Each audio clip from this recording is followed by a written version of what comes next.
All right, so we're here with national champ Anthony Ashnault, Pan Am champ Anthony Ashnault.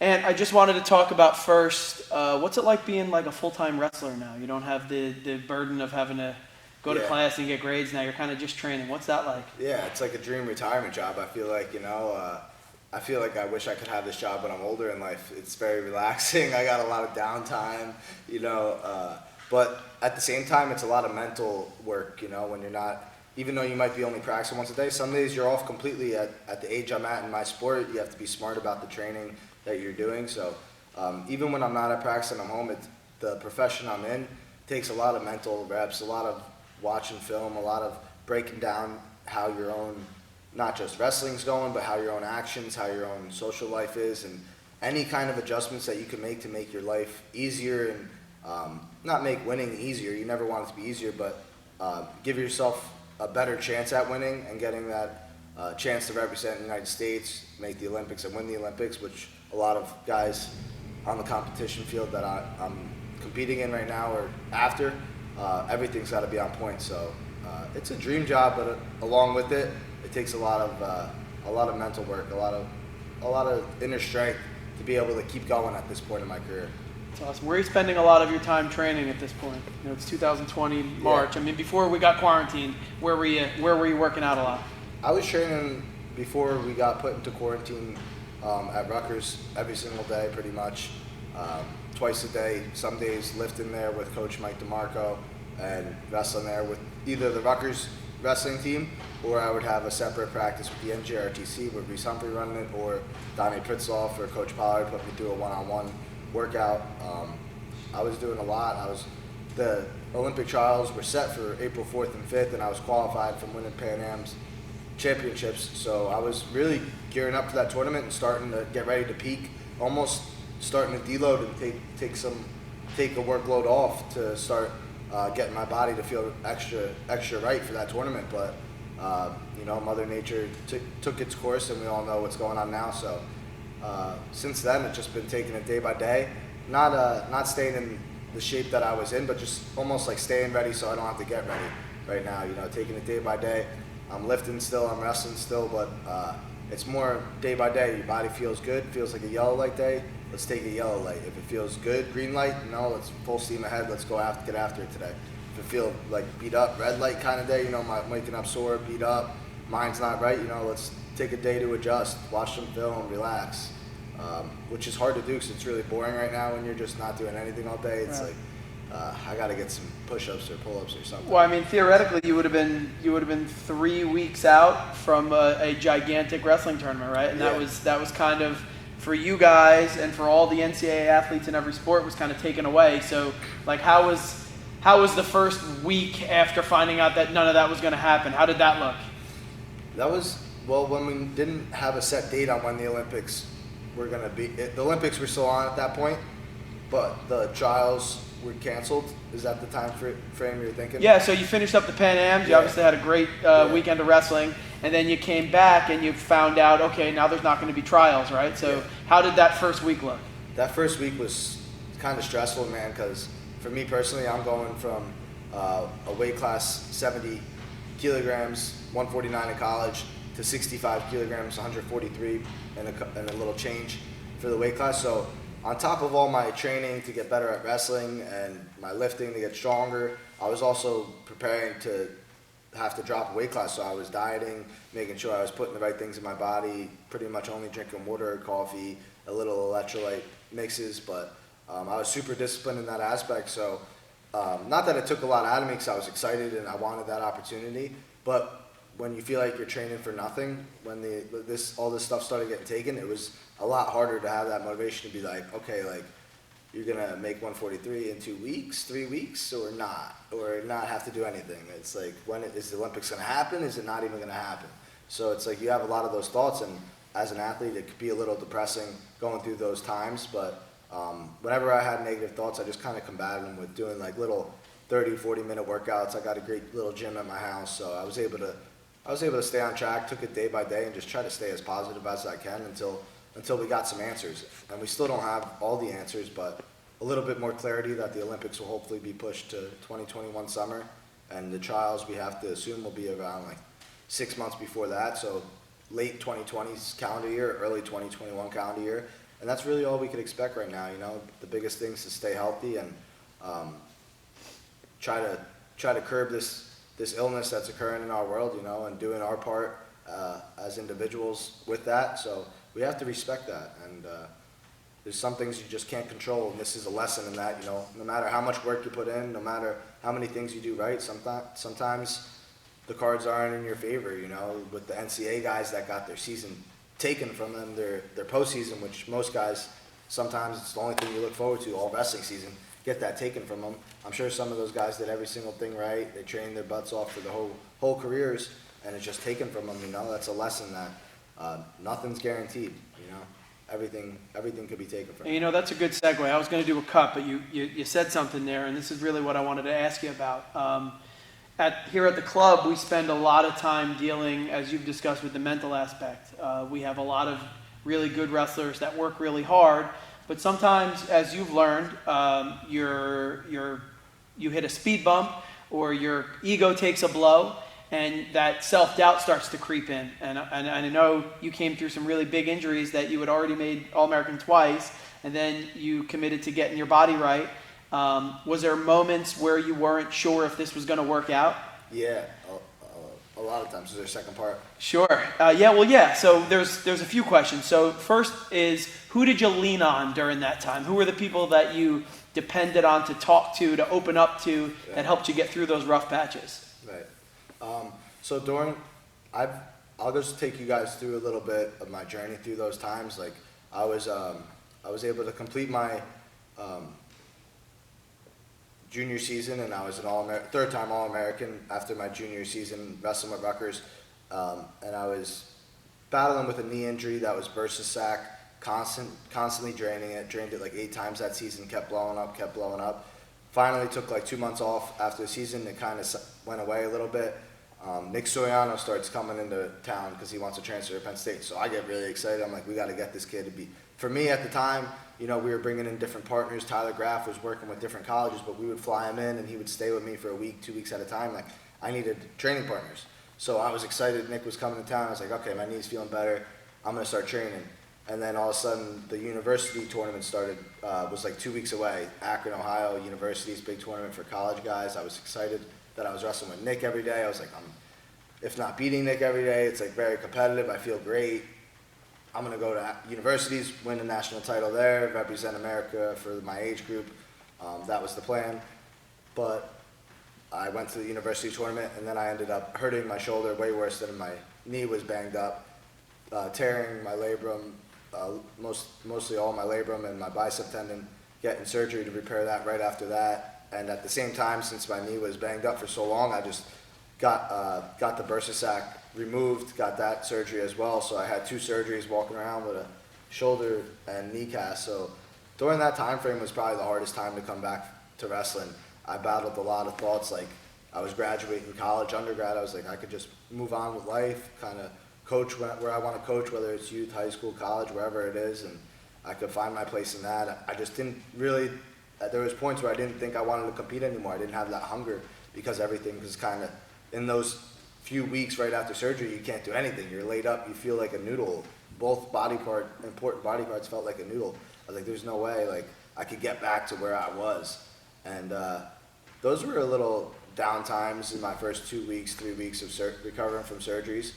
But during that time, I also started looking up. I was always curious to what was in the wrestling industry, what I could do, and if I wanted a college coach. Public schools have their salaries right on Google. Like, you search a guy's name, assistant coach of a public university, their salary, with the word salary, it'll come right up. So I started doing research. I was like, if I want to be a college coach, like, what can I be at? Where's other 3-time All-Americans at? How much are they making? Let's see the game here. So I started doing a lot of searching like that, and by just finding what I found, I was just like taken back a little. Like, it was a lot easier than I thought it would be to not easier, but there was a lot of guys that I beat and a lot of guys that I compete against, my credentials over their credentials kind of thing. And I just felt like my mindset about wrestling, like I could have entered the coaching world at that point and it made me realize that I had a lot more potential in the sport. I just was like, dang, like I got way more to go. I'm young in this sport. I saw some guys that were in their mid-20s coaching on some of those sites, like just thinking in my head, like, okay, like I'm a lot better of a wrestler than those guys. I could see where they're at, and I got a lot more to go. So I started getting my hunger that way a little bit back more. And then from there, I just took the little wins. Once I started going to physical therapy, the biggest thing that helped me there was taking the little wins. When I got a little bit more motion in my knee or a little bit more motion in my shoulder, it was not celebrating those wins, but being excited about it, going home, like almost bragging about it, like I'm like, the king is back, just messing around after, like, even though I was still months away from making a full comeback. You know, you just got to get really confident and excited about it. And I started doing that. I made the decision that I was going to come back and apply for a sixth year of college, so I was going through that process.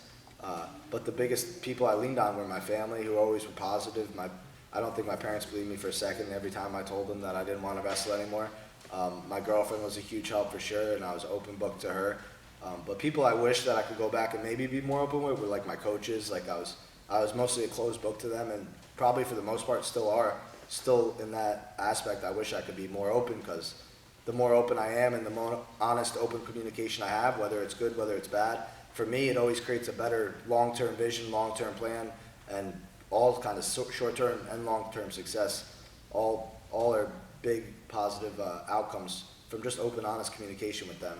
And there's times that I closed the door on that, and it probably hurt me, or it took me longer to get to where I needed to get to from it. And we appreciate that you're telling us this now, because what we deal with is not only, year to year, but day to day. You remember the high school season, it was wrestle every other day sometimes.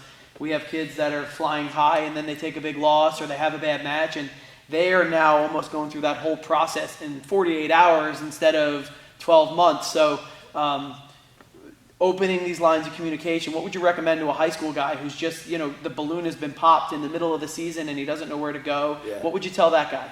Yeah, I would tell him there's usually a coach of 3-4 guys on a staff, no matter what high school you're at, and same thing for college. Sometimes there might be only 2 guys, but find the guy that's right for you. It doesn't have to be the head coach, it doesn't have to be the first assistant coach. It could be your club coach.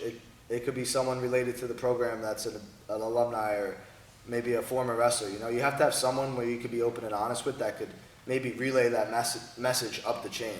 And that's my advice. Find that guy for you first that you're comfortable talking with. Maybe it's more of a family friend. In high school, you have a bunch of family friends. That kind of wrestling world's so tight. You have a family friend that might be coaching when you were a little kid. That's the guy you look up to, and now he's coaching you. If that's the guy, you go to him, you tell him the issue, and sometimes it might be hard love. Sometimes you think you're going through the grind and you need a break, and you tell them you need a break, and they say, suck it up, you need to come to practice hungrier than ever tomorrow. A kick instead of a hug. And that's fine, but it's good to hear that sometimes, and it'll motivate you, and there's nothing wrong with using that as fuel, not using it against the coach, but there's a lot of military guys that talk about this. They form almost a mindset of a hatred of what the coach is telling them to do, to push even harder and farther. So the coach telling you that, you're like, you know what, screw you, I'm going to go so hard tomorrow that you're going to be sorry you asked me to come. I'm going to break this guy that I'm going with. And you use it as fuel instead of, I'm going to dog it, I can't believe coach doesn't think I need a break. And you trust them. You just got to really trust what they're saying. And if you don't, you got to remove yourself from the situation and put yourself in a situation where you do trust the coaches. Because like my dad was a great coach, but when it was time to move on and get to middle school, high school, he let go, and he let those guys take control and tell me what to do. And it's really important. I would say the fathers, the most that are in coaching roles, that are club coaches and sending the kids. If you're not the high school coach, there's times where you personally might be able to go to the high school coach, but you can't interfere with how your kid's feelings are. You kind of got to let the coach, trust the coach, kind of let him deal with the kid in the wrestling aspect. And even if it's against your belief, I'm sure there was times where my dad had to bite his tongue a lot in different situations, but it's part of the learning curve, and not just wrestling, but for that individual to grow as a person. The last thing I wanted to talk to you about, when you're still in it, you're still competing, you're still training, you have Olympic dreams. Have you ever stepped back and seen or analyzed or process the fact that at this point you're a 4-time state champ, you're a national champion representing Rutgers, representing New Jersey, and now you're competing on the biggest stages in the world. You're a hero to wrestlers in New Jersey. Have you ever stepped back and breathed that whole thing in? I don't know. I mean, I guess not, because I don't really look at myself as that yet. And for me, like, I see myself in the middle of it. I have a lot more I want to do and a lot more things I want to accomplish. I'm very grateful for like all those accomplishments, and a lot of hard work goes behind them. But yeah, I treasure a lot more of a lot other memories. There's some of the biggest wins in the mix of things you just said that I don't even remember. There's more memories that I remember with friendships I created, coaches I came across, trips that I went on for junior duels, cadet duels, Fargo, those are almost bigger memories in my mind than winning a second, third state title. And of course, there was very special wins in the mix. Like, I'll never forget winning states as a freshman. That was probably my most memorable, favorite match of all time. Winning nationals was a dream I had for a long time, and being able to do that. But at the same time, I'm like you said, I'm in the middle of it, still competing. So it's hard to dwell on those kind of things. You take them, you celebrate them, but then you kind of almost put them in the rearview mirror for now, and until your career is over, kind of thing. And also, I think my parents just kind of raised me in that kind of way. You just be super respectful, super humble. You can't really brag about those things. There's a time and place, to accept those awards and accept those honors, but for me, I really just want to be treated like any other person. I want to be the guy, which is funny because in most of my friend groups, I am the kid getting made fun of. Like, I'm the idiot kid making dumb comments. Like, just kind of like the one getting picked on a little bit. But I like that. I like the lightheartedness, and I never want someone to treat me specially for maybe because they think I'm a good wrestler. Sure. Was there ever a moment where it was strange when kids ran up to you and all of a sudden they want you to sign their shoe? Now you're giving autographs and you're taking pictures. Was that a weird moment for you when that first started happening? Yeah, it's still strange, and it's still a little awkward, but I embrace it for sure. It's very special, I just try to think about like how special it was for me when I was a kid, and I got to go to a Jordan Burroughs clinic, which is funny. Like, I got to go to clinics like him, and now I'm wrestling on same teams as him. Stephen Abbas, and like just a bunch of guys that I got to come across that now almost aren't in my lives, but I get to come across them on a more regular basis, which is so surreal. So I think about those times because I cherished those clinics as a kid.